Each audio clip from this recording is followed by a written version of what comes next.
Hey everybody, this is Belinda Sandor, also known as RocketGirl. Today we're going to talk about the idea of setting powerful goals and getting a fresh start. I'm having technical difficulties.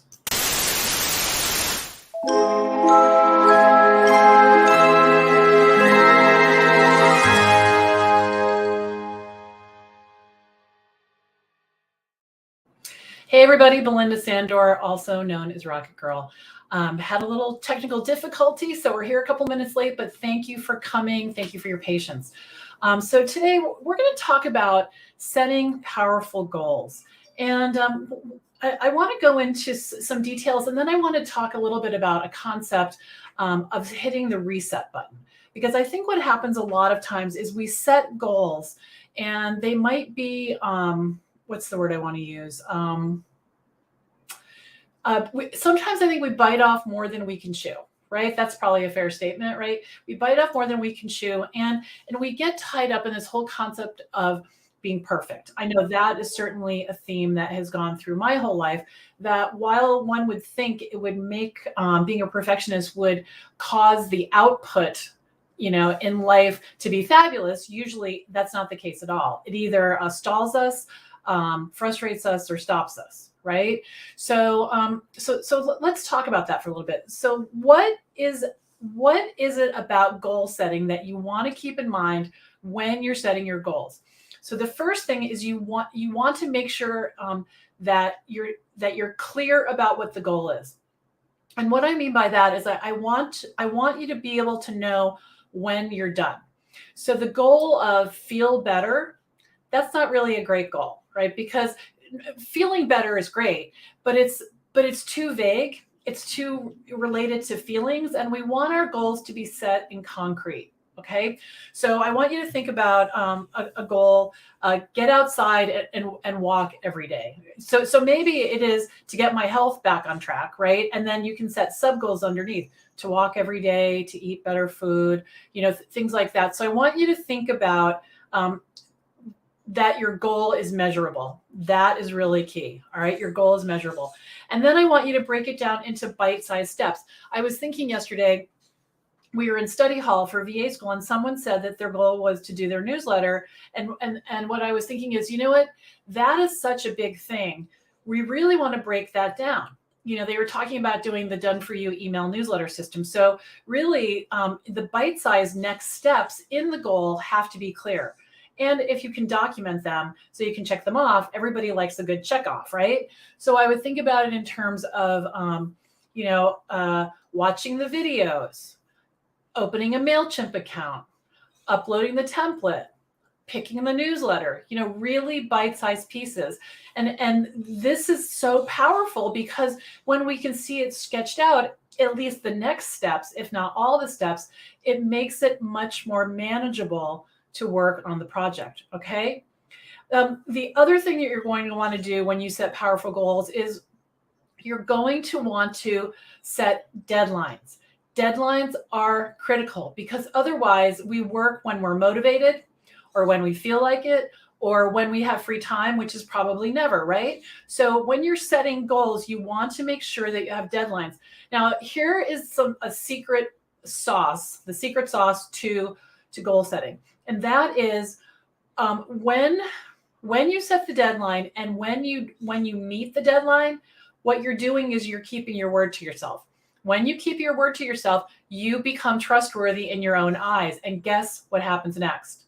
You build confidence, right? So this is all a system, right? It's all a system. And then when you trust yourself and you're confident, you'll step into things that are bigger and better and more challenging and ultimately more fun to get you to the next place in your business. Okay. So what I want to talk about with goals also is that it's important to have a reset button. And the reason it's important is because sometimes we set a goal for ourselves and we don't meet the deadline, right? And we feel like we're behind, or maybe we're comparing ourselves to others and we're thinking, oh my gosh, I'm just not good enough. I don't have what it takes. This is ridiculous. Why did I even think I could do this? What was I thinking? And so if you're having any of those thoughts, I want to help you install a reset button in your life and in your new business because a lot of us, we think about, we think about goal setting starting at a certain time, like a birthday, New Year's, New Year's, the first day of summer, the first day of spring. We have all these arbitrary times when we set goals. And I want you to be able to have each day be a fresh start, and each day be an opportunity to set a goal for the day, a goal for the quarter, a goal for the week. Okay. So learning how to click the reset button in your life is going to be really important. So let's dive into that. Okay. And this is why. All right. So when you're a perfectionist, if you're like me, if my goal is to lose 10 pounds and I fall off the wagon and I eat a cookie, I'm probably going to eat all the cookies because I didn't have the reset button, right? I thought the reset button had to wait for like tomorrow or, the beginning of next month or something like that. So the thing is that if your goal is to lose 10 pounds and you eat a cookie, you have a choice. And it's so critical to realize that you can have the choice of eating the whole box of cookies, or you can put the cookies down, right? If your goal is to publish your email newsletter and you miss an issue, you can throw your hands up and you can say, this is just too hard, or you can sit down and start writing. All right.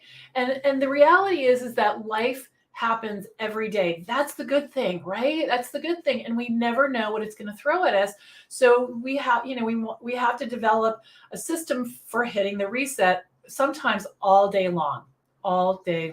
Okay. So let's talk about where that button is. And before we do, I want to say hello to Arlene is here. Jenny is here. Melanie is here. Frederica is here. And Heather is here. Hello, hello, hello. And there's a bunch more of you here. So let me know who's coming in. All right. Who's coming in?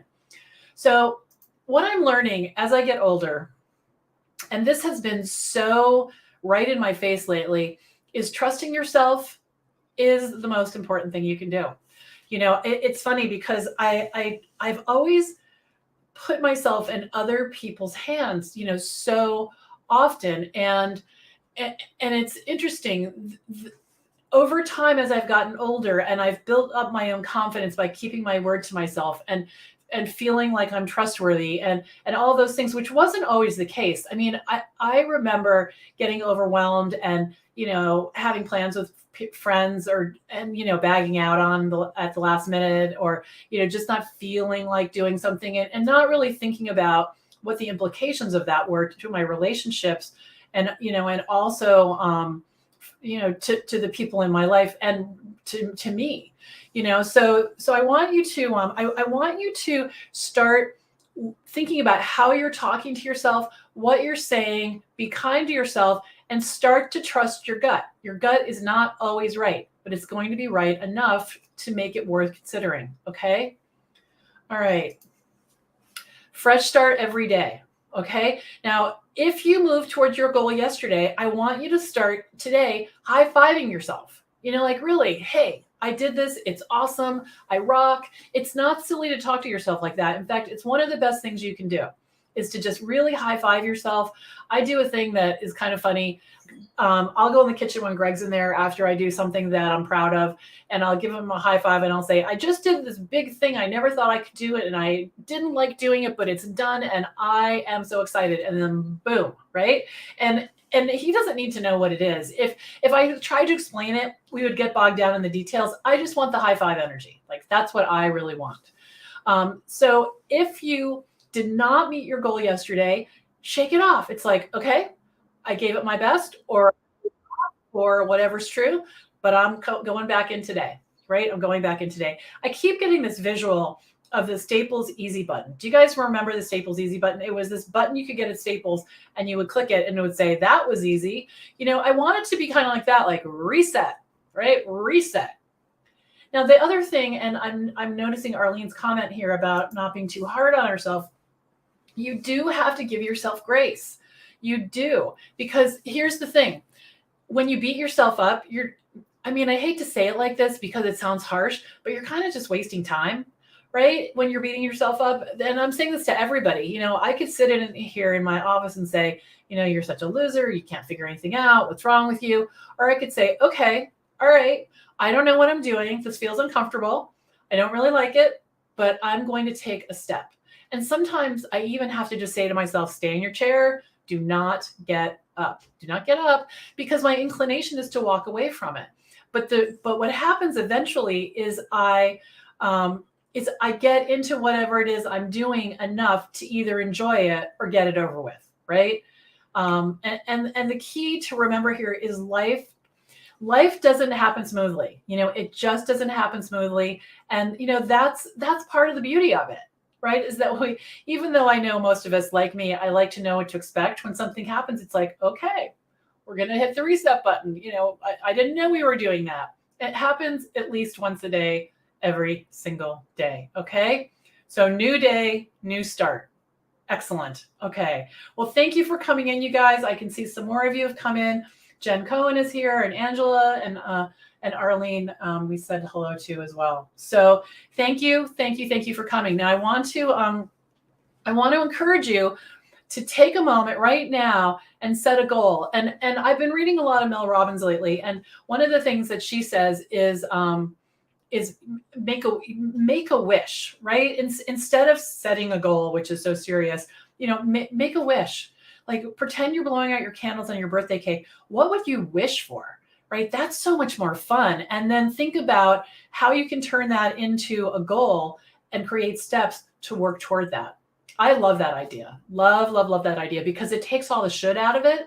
Because when you're blowing your birthday candles out, at least for me, I'm not thinking, well, I should, want 25% more revenue in my whatever. I'm thinking, I want a house. That's what I want. So definitely look at it from that point of view and take some pressure off, and just ask yourself every day, what can I do to get closer? What can I do to get closer? Okay. And before you know it, you're going to be there. All right. I want to tell you guys all about what's coming up. It's going to be on April 24th. So a week from Monday, we are going to go through the VA Client Kickstart Challenge. And if you've gone already, come on back. I'd love to have you. And if you haven't attended the Kickstart Challenge, I invite you to join us. It's a lot of fun. It's 5 days of a lot of energy, a lot of training, and I will teach you how to start your business either from scratch or jumpstart it if you've been in business for a while as a virtual assistant. You can sign up and learn more at VAchallenge.info. There's also, once you sign up, there's a resources page that has all kinds of videos of chapters in my upcoming book about how to get a steady stream of clients. And we have a pop-up Facebook group, and look to this morning, there are almost 600 people in there, all working together to get their business off the ground too. So you don't have to do it alone, and there's no competition. There's plenty of work for everybody. So why not do it with us? All right, you guys, I'm Belinda Sandor, Rocket Girl, signing off for now. Bye-bye.